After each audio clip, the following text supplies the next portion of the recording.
Welcome back to Fun Facts Unleashed, where everyday problems meet fun, humor, and clever solutions. Today, we're diving into clothing and fashion hacks. Because who hasn't stared at a wrinkled shirt or a lost button and thought, there has to be an easier way? Hack number 1. Wrinkle-free without an iron. Hang your wrinkled clothes in the bathroom while taking a hot shower. The steam works like a mini iron and relaxes the fibers. Instant wrinkle relief without the burn risk. Bonus tip, a hairdryer can also do the trick if you're in a hurry.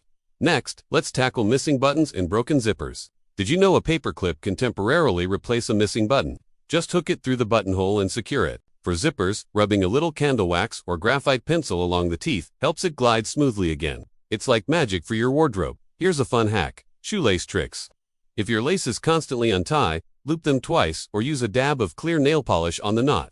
Not only does it stay tied, but it adds a little pro-athlete energy to your steps. Fun fact, clothing hacks date back centuries. People have been innovating to extend the life of their wardrobe long before fast fashion existed. You're basically participating in a long, clever human tradition. Question time: which clothing problem drives you craziest? Wrinkles, missing buttons, or stubborn zippers? Comment below and share your fashion fails. Thanks for watching Fun Facts Unleashed. Don't forget to like, subscribe, and hit the bell for more DIY hacks, fun facts, and creative solutions to everyday challenges.